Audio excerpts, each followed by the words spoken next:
Rural development के लिए हमें जो देखने की जरूरत है वो है sustainable development and organic farming. ग्रामीण विकास के लिए हमें धारणीय विकास और जैविक कृषि की तरफ ज्यादा जाना होगा। ये क्या है वो हम जानते हैं। धारणीय विकास सस्टेनेबल डेवलपमेंट एक ऐसी सोर्स है, ऐसी दिशा है जिसके कारण हम जितने भी हमारे रिसोर्सेस हैं, जितने भी रिसोर्सेस है उनका मैक्सिमम यूटिलाइजेशन करके एक सही दिशा में आगे बढ़ सकते हैं और हमारे जो सिर्फ रूरल डेवलपमेंट ही नहीं पूरी कंट्री के डेवलपमेंट में काफी हद तक हमारी मदद कर सकता है। लेकिन जब जहाँ तक हम हमारे फार्मिंग कृषि क्षेत्र की बात करें, हमारी जो बेसिकली जो एग्रीकल्चर सेक्टर है उसमें जो प्रोडक्शन होता है वो रासायनिक केमिकल फर्टिलाइजर हैं उनके द्वारा ज्यादा होता है और जो कीटनाशक हैं जो उसके लिए जो कीटनाशकों का यूज किया जाता है उसके ज्यादा यूज करके प्रोडक्शन को इंक्रीज करने किया जाता है। उसका इफेक्ट क्या होता है? इसका इफेक्ट ये होता है कि जो हमारा हेल्थ है उससे बहुत नेगेटिव इफेक्ट पड़ता है, बहुत ज्यादा हानिकारक प्रभाव पड़ता है। और जब हमारी हेल्थ ही अच्छी नहीं रहेगी, हमारा स्वास्थ्य ही अच्छा नहीं रहेगा तो हम डेवलपमेंट में अपना कॉन्ट्रीब्यूशन कैसे दे पाएंगे? तो इन सभी कार्य करने के लिए ह्यूमन रिसोर्स की जरूरत होती है और अगर वो ह्यूमन रिसोर्स ही हेल्थी नहीं है तो इन सभी वर्क को कैसे कर पाएगा?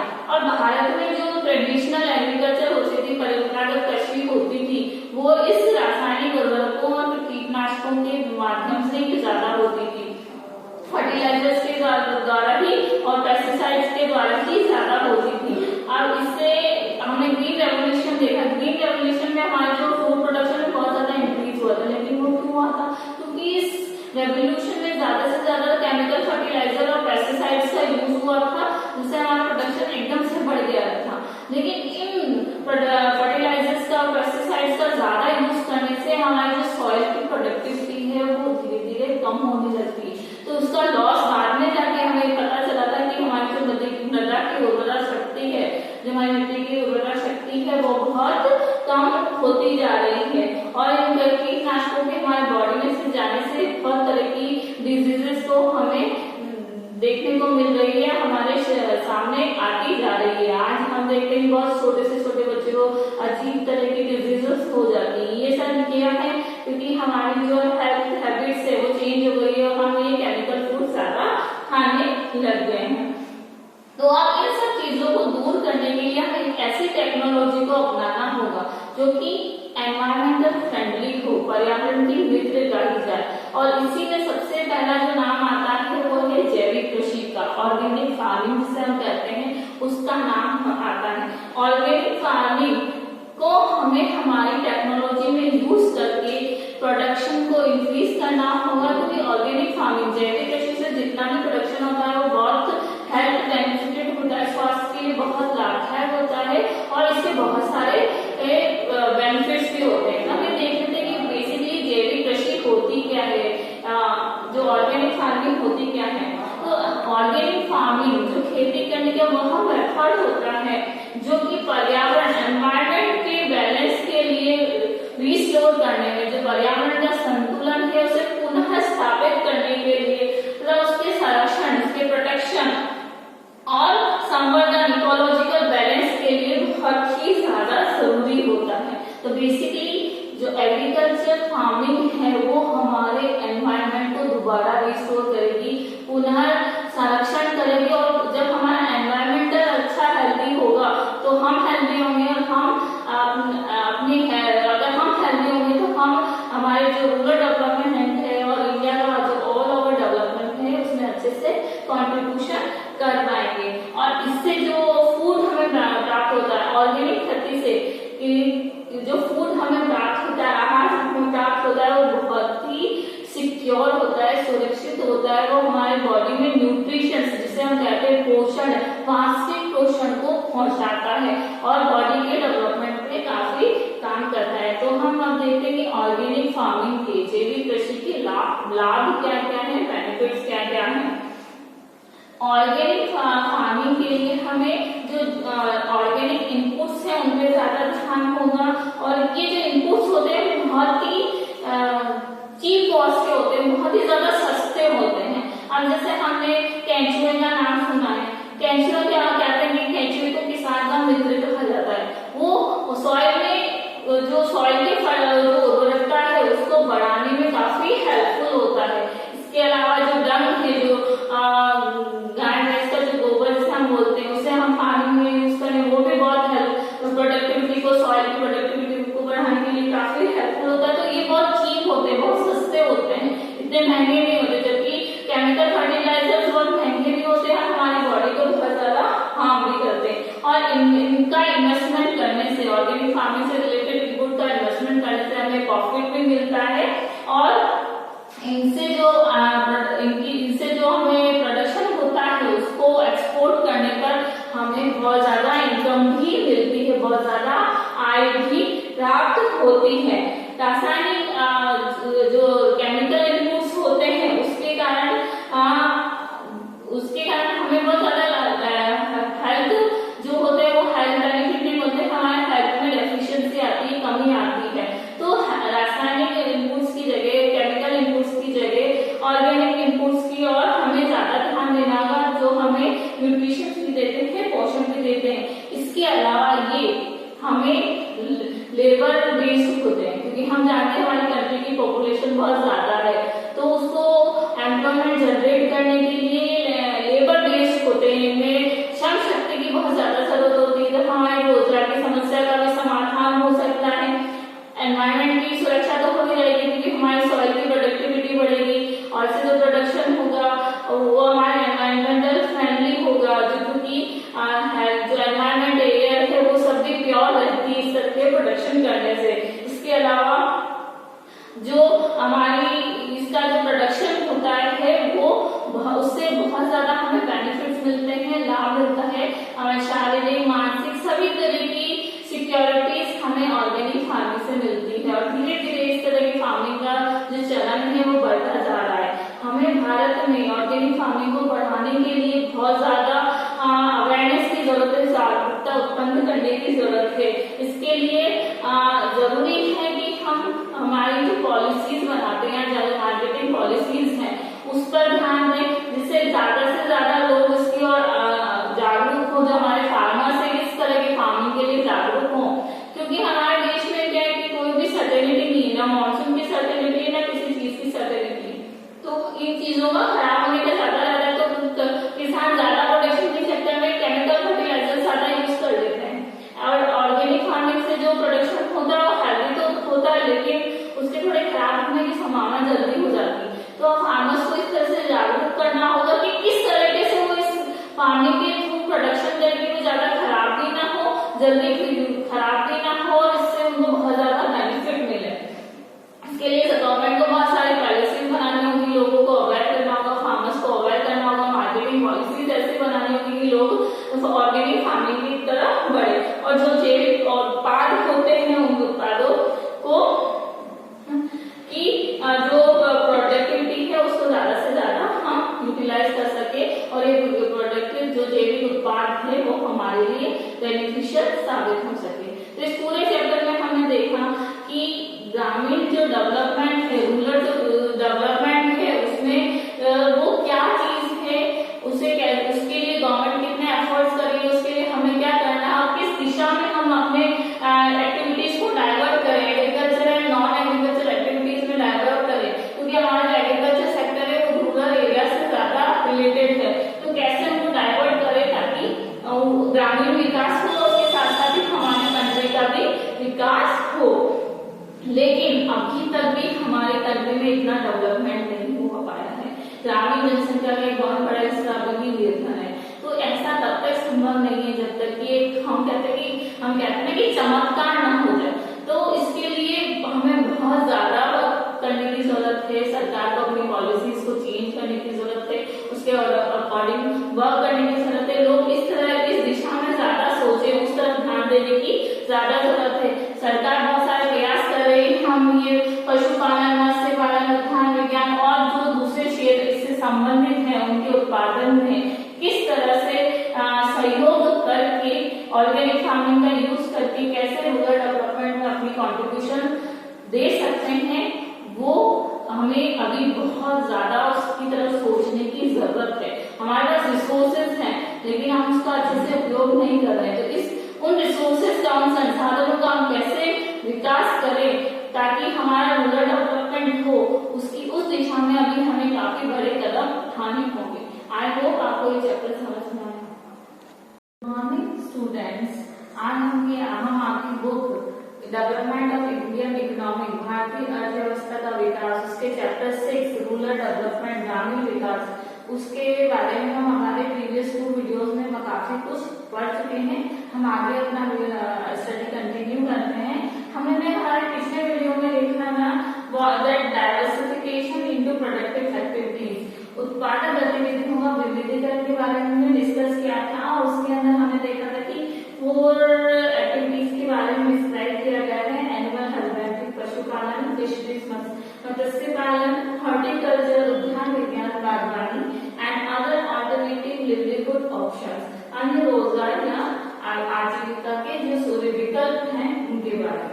तो हम पिछले वीडियो में एनिमल हस्बेंड्री के बारे में तो पढ़ चुके थे। हम आज हमें आगे फिशरीज मत्स्य पालन से कंटिन्यू करते हैं। तो मत्स्य पालन मछुआरा समाज करता है, फिशरी कम्युनिटीज करती है और फिशरीज कम्युनिटी के लिए जो जलागार होते हैं, जलागार में वाटर रिसोर्सेज होते हैं, वो एक मदर के अकॉर्डिंग होते हैं, गिवर के अकॉर्डिंग होते हैं, क्योंकि पूरी इनकी जो लाइफ सोर्सेज होती है, उनकी लाइफ होती है, अर्निंग्स होती है, उन रिसोर्सेज वाटर रिसोर्सेज पर ही डिपेंडेंट होती है। तो उनसे ही उन्हें इनकम मिलती है, इसलिए उन्हें माँ कंसीडर करते हैं, मदर कंसीडर करते हैं। और इसके साथ ही धीरे धीरे भारत में, इंडिया में इस फिशरीज का बहुत ज्यादा प्रोडक्शन इंक्रीज हो रहा है। इसके पीछे मेजर रीजन ये कि जो हमारे बजटरी जो प्लान्स होते हैं, बजटरी प्रावधान होते हैं, उसमें इंक्रीज किया गया है फिशरीज सेक्टर के लिए। इसके अलावा जो जल वानिकी है, जल से रिलेटेड जो भी वर्क है उसको प्योर करना है, प्रदूषण को कम करना, उसके लिए भी सरकार प्लान पास करती है, बजट पास करती है, जिससे कि इन रिसोर्सेज से भी इनकम हो सके। और इनमें न्यू टेक्नोलॉजी, जो नवीन टेक्नोलॉजी, नवीन प्रौद्योगिकी का उपयोग से इस एरिया में, इस क्षेत्र में, मत्स्य पालन में काफी बढ़ावा मिल रहा है। इसमें उत्पादन में काफी वृद्धि हो रही है। तो इन एरियाज में न्यू टेक्नोलॉजी, बजट की इंक्रीज के कारण इन सेक्टर के से जुड़े लोगों को काफी फायदा हो रहा है। अब हम देखें, और जो हमारे जलागार में हम बेसिकली कंसीडर क्या करते हैं, वाटर रिसोर्सेज में हम करते हैं ओशन से, महासागर है, लेक्स है, पॉन्ड्स है, natural resources, natural water resources है, ये सभी जलागार में इंक्लूड होते हैं। तो हमारे जो कंट्री में जो प्रोडक्शन होता है मत्स्य पालन में, फिशरीज में, वो 65% इंटरनल रिसोर्सेज से होता है। इंटरनल रिसोर्सेज मीन्स कंट्री में जितनी भी लेक्स हैं या पॉन्ड्स हैं या नेचुरल रिसोर्सेज हैं, उनके थ्रू 65% प्रोडक्शन होता है। इसके अलावा बाकी बचा हुआ 35% वो होता है महासागरों से, ओशन से, क्योंकि ओशन पे किसी एक कंट्री का रोल नहीं होता, सारी कंट्री का जो पूरा वर्ल्ड है उनसे जुड़ा हुआ होता है। तो 65% जो इनकम होती है, एम्प्लॉयमेंट होता है, प्रोडक्शन होता है, वो इंटरनल रिसोर्सेज से होता है। जो भारत के अंदर जितनी भी रिवर्स है, नदियां हैं, झीलें हैं, तालाब हैं, उनसे होता है। इसके अलावा 35% है वो समुद्र से होता है, महासागरों से होता है, ओशन से होता है। तो हम देखते हैं कि कितना बड़ा भाग हमारे इंटरनल रिसोर्सेज पे डिपेंडेंट है। और इसके अलावा जितना भी जो फिशरीज का प्रोडक्शन है वो जीडीपी में अपना कंट्रीब्यूशन देता है 0.9%, मतलब टोटल जीडीपी का 0.9% जो कंट्रीब्यूशन होता है वो फिशरीज का होता है, मत्स्य पालन का होता है। और जो मेजर फिशरीज प्रोडक्शन स्टेट्स हैं वो पश्चिमी बंगाल, वेस्ट बंगाल, केरल, गुजरात एंड महाराष्ट्र और तमिलनाडु। ये जो स्टेट्स हैं ये बेसिकली फिशरीज इंडस्ट्री से ज्यादा जुड़ी हुई है। यहाँ के लोग ज्यादा इंडस्ट्री से जुड़े हुए हैं, क्योंकि यहाँ आसपास समुद्र भी है और नदियां वगैरह भी काफी इनकी तरफ आती हैं। इसके बाद भी बजट में प्रावधान होने के कारण, बजट में न्यू टेक्नोलॉजी का इसमें यूज होने के बावजूद और जीडीपी में 0.9 कंट्रीब्यूशन होने के बावजूद भी जो फिशरीज कम्युनिटी है, जो मछुआरा समुदाय है, वो उसका एक बहुत बड़ा भाग पुअर है, निर्धन है। इसके पीछे बहुत सारे रीजन है। बेसिक रीजन हो सकती है कि लो एम्प्लॉयमेंट, क्योंकि इसमें हम देखते हैं कि हमारे यहाँ जो ज्यादातर जो रिवर्स और वो भरती है वो मानसून पे बारिश जितनी अच्छी होगी हमारे पॉन्ड्स लेक्स उतने अच्छे भरेंगे, तो उसका इफेक्ट होता है। और हमारे यहाँ अकाल भी काफी, कुछ ऐसे स्टेट्स हैं जहाँ अकाल भी काफी बढ़ता रहता है या बाढ़ आ जाती है, तो इन सब में इस इंडस्ट्री को काफी लॉस होता है। तो यहाँ पे लो एम्प्लॉयमेंट है, रिस्क ज्यादा रहता है। इस महासागरों में जब मछुआरे जाते हैं तो कई कई दिनों तक कभी सडनली कोई तूफान आ गया तो उनकी लाइफ रिस्क हो जाती है। तो इस एरिया में लो एम्प्लॉयमेंट है। इसके अलावा लो पर कैपिटा इनकम है, क्योंकि लो एम्प्लॉयमेंट है तो पर प्रति व्यक्ति जो आय है पर कैपिटा इनकम है वो लो है। इसके अलावा इनकी जो लेबर में फ्लोनेस नहीं है, श्रम का प्रवाह नहीं होता, वो स्टिक रहते हैं। इस एरिया में हमें करना है, इस एरिया से हमें फिशरीज प्रोडक्शन करना है, उसी एरिया तक लिमिटेड रहते हैं। और उच्च निरक्षरता दर है, जो हाई इलिटरेसी रेट है, उच्च निरक्षरता दर यहाँ पे ज्यादा है। यहाँ जो कम्युनिटी के लोग ज्यादातर इतने ज्यादा एजुकेटेड नहीं होते, तो वो न्यू टेक्नोलॉजी को अंडरस्टैंड करने में, समझने में भी उनको प्रॉब्लम होती है। और सबसे ज्यादा ये जो भी वर्क करते हैं, जो भी इनके रिसोर्सेज चाहिए वो अपनी फिशरीज प्रोडक्शन को इंक्रीज करने के लिए, उसके लिए भी बहुत ज्यादा डेप्थ लेना पड़ता है, उधार लेना पड़ता है, बिल लेना पड़ता है, जिससे चूंकि लो इनकम होती है तो उसे चुका पाने में भी समर्थ नहीं होते हैं। और यहाँ पे जो इस वर्ग की जो मछुआरा कम्युनिटी है या जो फिशरीज कम्युनिटी है, वहाँ की महिलाएं भी समुद्र में जो प्रोडक्शन है करने में जलागार है वहाँ पे प्रोडक्शन करने में बहुत कम उनका कॉन्ट्रीब्यूशन है। ये जरूर है कि महिलाएं जो है वो 60% वो जो निर्यात करती हैं, एक्सपोर्ट में उनका बहुत कॉन्ट्रीब्यूशन है।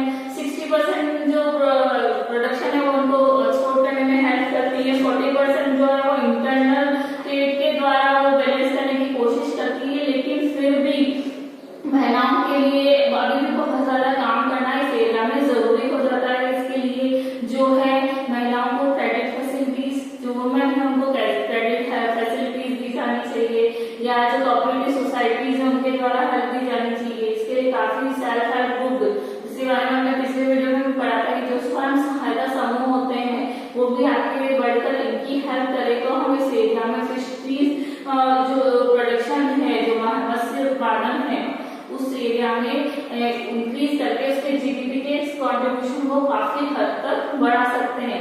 और कई बार तो क्या होता है कि समुद्र में प्रदूषण जैसे अन्य बहुत सारी चीजों का सामना करना पड़ता है, जिससे फिशरीज को या मत्स्य जो मछली है वो मर जाती है प्रदूषण के कारण। तो ये सभी समस्याओं से निजात मिल सके और इस एरिया में वो आगे बढ़कर उत्पादन कर सके और उनको अधिक से अधिक रोजगार मिल सके।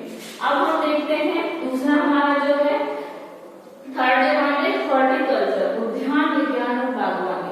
हम सब हमारे घर में हम देखते हैं कि छोटे छोटे गार्डन्स तो होते हैं, लेकिन इससे भी जो बड़े लार्ज स्केल पे, लार्ज सेक्टर स्केल पे इसका हम यूज कर सकते हैं प्रोडक्शन के लिए, और इससे हम रूरल डेवलपमेंट में भी काफी हेल्प कर सकते हैं।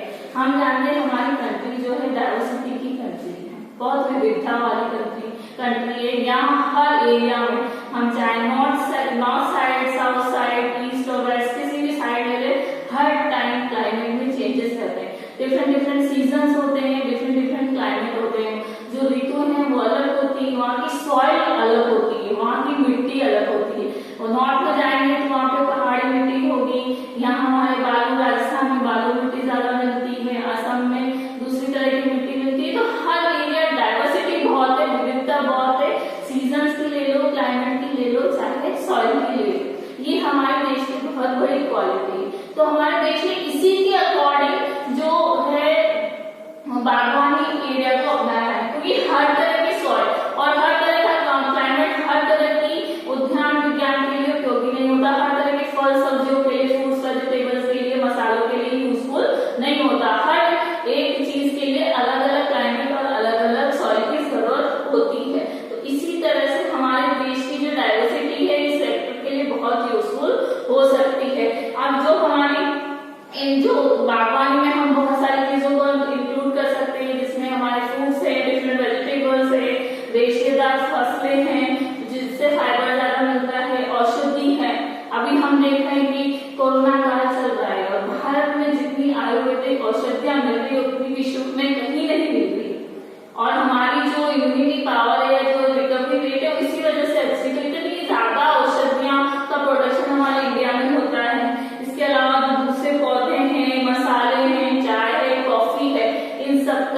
बहुत प्रोडक्शन डिफरेंट एरिया के अकॉर्डिंग, डिफरेंट क्लाइमेट के अकॉर्डिंग हम करते हैं। इनसे हमें एम्प्लॉयमेंट तो मिलता ही है, इसके साथ साथ हमें फूड और न्यूट्रिशन भी मिलता है, भोजन और पोषण भी मिलता है। और जो बागवानी है उसमें देश के कुल एग्रीकल्चर सेक्टर का 1/3 भाग, कुछ जो बागवानी का जो सेक्टर है उसमें 1/3 भाग जो है कृषि क्षेत्र का, वो इसमें इंक्लूड है, इसमें इस पर आधारित है। और इसका जो जीडीपी में कंट्रीब्यूशन है हॉर्टिकल्चर का, बागवानी का, वो 6%। तो आप देखिए कि कितनी ज्यादा पॉपुलेशन इस पे डिपेंडेंट है, वो 6% जीडीपी में अपना कंट्रीब्यूशन देती है।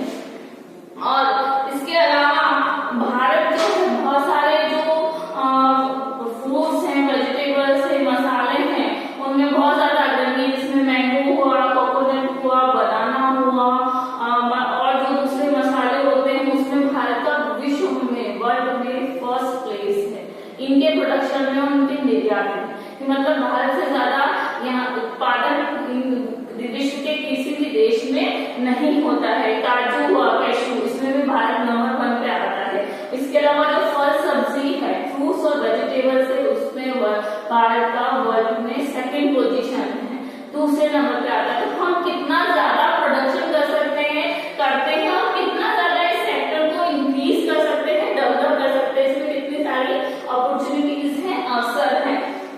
और इसके अलावा फिर भी हमें इस सेक्टर में बहुत ज्यादा ध्यान देने की आवश्यकता है और एनवायरमेंट जनरेट करने की आवश्यकता है। इसके अलावा इस सेक्टर में हम जैसे पौधारोपण करके, फूल उगाकर, फ्लावर्स उगाकर उसका भी प्रोडक्शन करके, उसमें इंक्रीज करके, या जो हाइब्रिड जो सीड्स होते हैं, जो संकर बीज होते हैं, इनका प्रोडक्शन इंक्रीज करके इस एरिया की क्वालिटी को बढ़ा सकते हैं और एम्प्लॉयमेंट को जनरेट कर सकते हैं, रोजगार को बढ़ा सकते हैं। और जो हमारे जो बहुत गरीबी, जो निर्धनता और बेरोजगारी, पॉवर्टी और एम्प्लॉयमेंट जो हमारे कंट्री की सबसे बड़ी प्रॉब्लम है, जिसके कारण हमारा देश अभी भी इतना आगे नहीं बढ़ पाया है, उसको काफी हद तक कम कर सकते हैं। बस ये कि हमें सही दिशा में और सही तरीके से अपने रिसोर्सेज को यूज करने की जरूरत है। इसके अलावा अगर रूरल एरिया में जो है फूड प्रोसेसिंग हब करके भी काफी एम्प्लॉयमेंट को जनरेट किया जा सकता है और रूरल डेवलपमेंट को काफी हद तक बढ़ावा दिया जा सकता है। अब हम सम्मिलित रूप में जो हमने 3 चीजें पढ़ी हैं, एक्टिविटीज पढ़ी है, एनिमल हस्बेंड्री, पशुपालन, फिशरीज, मत्स्य पालन, हॉर्टिकल्चर, इन सब में क्यूमुलेटिव वे में देखें तो हमारी कंट्री में पशुपालन है तो बहुत, पशुओं के नंबर्स बहुत ज्यादा हैं, animal are large in number, बहुत ज्यादा नंबर्स में हैं, लेकिन उनसे हम इतना अच्छा प्रोडक्शन नहीं ले पा रहे हैं, उत्पादन नहीं ले पा रहे हैं। इसके अलावा तो हमें इस सेक्टर में भी काफी करने की कोशिश करने की जरूरत है, कंट्रीब्यूशन करने की जरूरत है। हमें चाहिए कि हम एनिमल्स को जो फूड प्रोवाइड करें वो इतना हेल्दी हो कि जो उनसे आउटपुट निकले, जैसे दूध है, जो भी चीजें मिले वो अच्छी क्वालिटी की हमें मिले। इसके अलावा जो दूसरा हमारा फिशरीज कम्युनिटी है, उसमें भी जो फैसिलिटीज हैं उसको उनको ज्यादा से ज्यादा बढ़ाया जाए, क्योंकि जो ये कम्युनिटी है, फिशरीज कम्युनिटी, ज्यादातर इफेक्टेड होती है पॉल्यूशन से। और हम देख रहे हैं कि हमारे जो कंट्री ही नहीं, वर्ल्ड में इतना पॉल्यूशन फैल रहा है, तो इससे ज्यादा सी जो एनिमल्स होते हैं उनको इतना हार्म होता है। सी जो औषधियां होती हैं, जो समुद्र भर में औषधियां मिलती है, उनको कितना हार्म होता है, तो वो नष्ट हो जाती है, तो इनके प्रोडक्शन पे इफेक्ट होता है। उससे हमें दूर करने की जरूरत है, उसको कम करके हम इसके प्रोडक्शन को बढ़ावा दे सकते हैं। इसके साथ ही जो हमारा उद्यान विज्ञान है, जो हमारा हॉर्टिकल्चर है, उसको भी बढ़ावा देने की जरूरत है। इसके लिए हमें हाई इलेक्ट्रिसिटी की जरूरत है, कोल्ड स्टोरेज बनाने की जरूरत है, ताकि ये चीजें खराब हो, क्योंकि बागवानी के क्षेत्र में क्या फल सब्जियां ऐसी चीजें होती है कि वो बहुत जल्दी खराब हो जाती है, तो वो हमें लॉस होने का ज्यादा चांसेस रहते हैं। तो हमें स्टोरेज कैपेसिटी बनानी होगी, हमारे कोल्ड स्टोरेज हाउसेस को बढ़ाना होगा, मार्केटिंग सिस्टम को डेवलप करना होगा, तथा स्मॉल फूड प्रोसेसिंग यूनिट को भी डेवलप करना होगा, जो छोटी इकाई को डेवलप करना होगा, ताकि इस सेक्टर में, हॉर्टिकल्चर सेक्टर में भी हम हमारे प्रोडक्शन को बढ़ा सकें। अब हम हमारे देखते हैं फोर्थ पॉइंट जो है अदर ऑल्टरनेटिव लिवलीहुड ऑप्शंस, अन्य रोजगार या आजीविका के विकल्प। इसमें सबसे इम्पोर्टेंट है हमारी आईटी, इंफॉर्मेशन टेक्नोलॉजी, सूचना प्रौद्योगिकी। सूचना प्रौद्योगिकी का इकोनॉमिक डेवलपमेंट का यूज करके जो हमारी इंडियन इकोनॉमी है उसके अंदर बहुत ही रेवोल्यूशनरी चेंज आए हैं। जैसे आज हम भी ऐसी इस बड़ी सी पैंडेमिक में जो हम इतनी मुश्किल में भी हम आप तक हमें व्यूज पहुंचा पा रहे हैं। आप हमारी जो पढ़ाई है जिससे हम बहुत खो चुके हैं, किसी न किसी माध्यम से है, इस टेक्नोलॉजी के माध्यम से ही हम आप तक पहुंचा पा रहे हैं। तो ये रेवोल्यूशनरी चेंज है इंफॉर्मेशन टेक्नोलॉजी, जो सूचना प्रौद्योगिकी है, बहुत ज्यादा चेंज है। इसी का उपयोग हमें इन सभी सेक्टर्स में अच्छे से करना होगा जिससे कि हम अपने प्रोडक्शन को बढ़ा सकें। क्योंकि अगर हम सूचना प्रौद्योगिकी का, इंफॉर्मेशन टेक्नोलॉजी का अच्छे से यूज करेंगे तो इन सेक्टर्स में कोई भी प्रॉब्लम हो, कोई भी आपका है, तो इनसे डेवलप सॉफ्टवेयर, जो इंफॉर्मेशन टेक्नोलॉजी में जो सॉफ्टवेयर डेवलप होते हैं उसे हमें प्रीवियसली नॉलेज मिल जाएगी, पहले से ही नॉलेज मिल जाएगी हमें कि ये चीज होने वाली है, तो हम उसके लिए पहले से ही प्रिकॉशंस कर लें, सुरक्षा कर ले, तो हमें कम से कम नुकसान होगा, कम से कम हानि होगी। इसके अलावा इसके थ्रू हम बहुत सारी इंफॉर्मेशन लोगों तक पहुंचा सकते हैं। जैसे हम टाइमली जो है बीजों से संबंधित प्रोग्राम्स हैं या फिशरीज कम्युनिटीज के लिए कोई प्रोग्राम्स है, उनके लिए नॉलेज जनरेट कर सकते हैं। एनिमल हस्बेंड्री से रिलेटेड प्रोग्राम्स को शो करके, जो इस फील्ड के बारे में जानते हैं उनके बारे में शो करके लोगों तक उसको नॉलेज को पहुंचा सकते हैं। तो जो लोग होते हैं जिन्हें इसके बारे में अच्छे से जानकारी नहीं होती, वो इन्फॉर्मेशन का अच्छे से उपयोग करके इस सेक्टर्स में डेवलपमेंट में काफी हद तक अपनी महत्वपूर्ण भूमिका निभा सकते हैं। तो ये जो इंफॉर्मेशन टेक्नोलॉजी है वो हमारी फूड सिक्योरिटी और सस्टेनेबल डेवलपमेंट, जो हमारा धारणीय विकास है, उसमें बहुत बड़ी इंपॉर्टेंट रोल प्ले कर सकती है। इसके अलावा जो आईटी सेक्टर द्वारा हम जो फूड इनसिक्योरिटी है या उससे वाले एरियाज का पहले से अनुमान लगाकर हम बहुत चीजों को हम कम कर सकते हैं और जो जोखिम जो रिस्क लोगों का होता है जीवन का या उनकी जो फसल इनकी रिलेटेड प्रोडक्शन का, उससे काफी हद तक कम कर सकते हैं। इसके लिए गवर्नमेंट काफी प्रयास भी कर रही है और उसी दिशा में एक प्रोग्राम उन्होंने अक्टूबर 2014 में बनाया था जिससे नाम दिया था सांसद आदर्श ग्राम योजना, जो कि इस सेक्टर में आईटी टेक्नोलॉजी के द्वारा इस सेक्टर में डेवलपमेंट के लिए काफी काम कर रही है।